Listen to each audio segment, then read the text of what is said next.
ก็ทดลองจุดพลุนะครับโอ้คนพัวนะ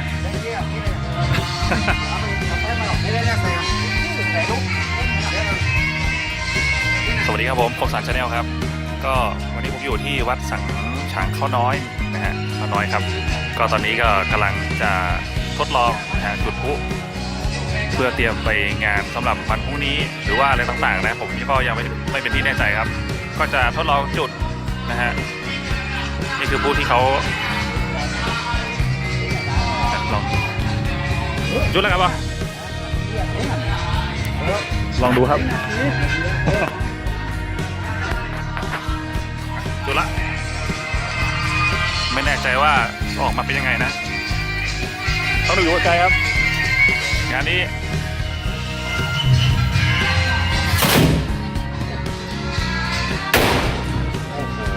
นี่ครับโอ้โหนกบินให้ว่อนเลยครับอีกลูกนะครับ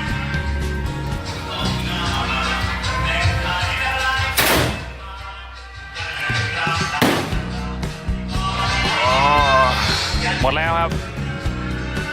การทดลองจุดพลุนะก็เตรียมงานสำหรับงานวันพรุ่งนี้หรือเปล่าไม่แน่ใจนะครับก็เดี๋ยวสอบถามรายละเอียดอีกทีนะแต่ตอนนี้ก็ลองชมไปก่อนนะครับ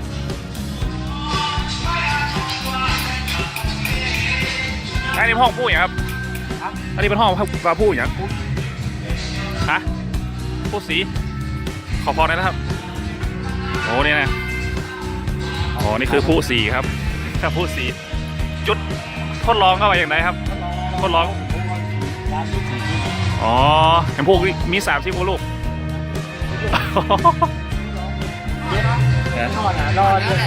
เป็นการทดลองจุดพลุครับเพื่อเตรียมงานสำหรับวันพรุ่งนี้ครับพรุ่งนี้จะมีพลุจำนวน40ลูกนะฮะนี่คือตัวอย่างพลุที่ผมไปดูเมื่อกี้นะก็จะทำการจุดในวันพรุ่งนี้ครับตอนนี้เป็นแค่เขาเรียกว่าการลองไฟนะการลองไฟครับหยอดไปแล้วนะฮะเดี๋ยวมาจุดครับนี่ไง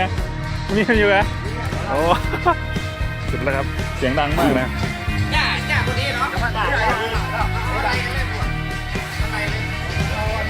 ดูละโอ้ยคู่ครับเลยปะสุดยอด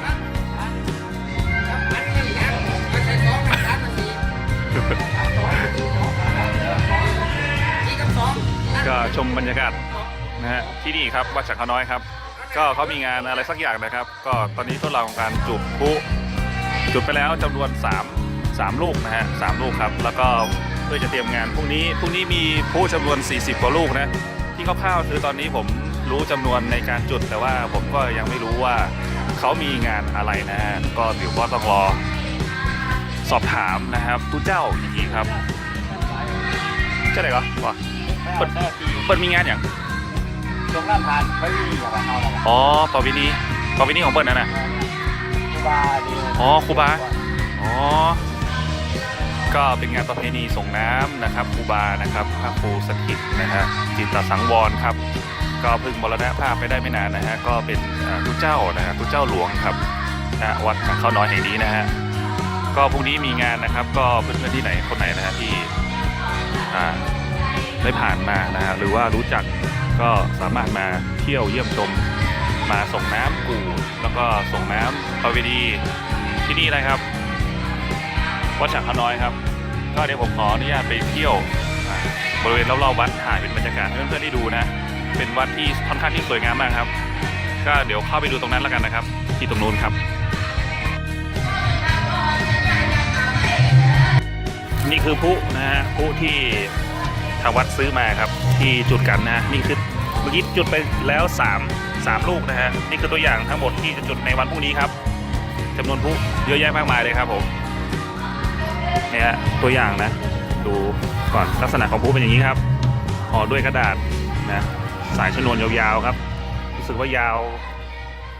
นะยาวประมาณสักเกือบเมตรนะหรือว่าประมาณ1 เมตรนะผมคิดว่าตรงนี้ก็น่าจะจำนวนประมาณสักหลายสิบลูกครับ ก็จะมาดูกันครับว่าพรุ่งนี้เขาจะออกพวกจะออกมาสวยงามขนาดไหนนะดูครับ ถ่ายบรรยากาศนะฮะสถานที่วัดแห่งนี้ครับ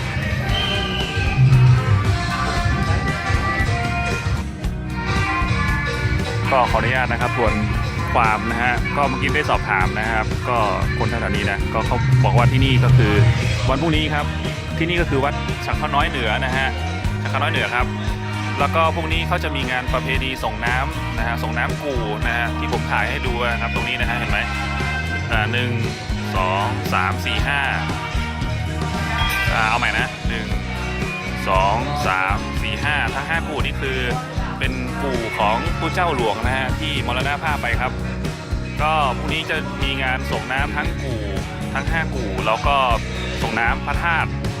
นะฮะธาตุองค์นี้ครับเป็นประเพณีประจำปีนะครับจัดขึ้นทุกๆปีเลยนะฮะเดี๋ยวไปเยี่ยมชมวัดกันครับว่าจะมีความสวยงามขนาดไหนนะ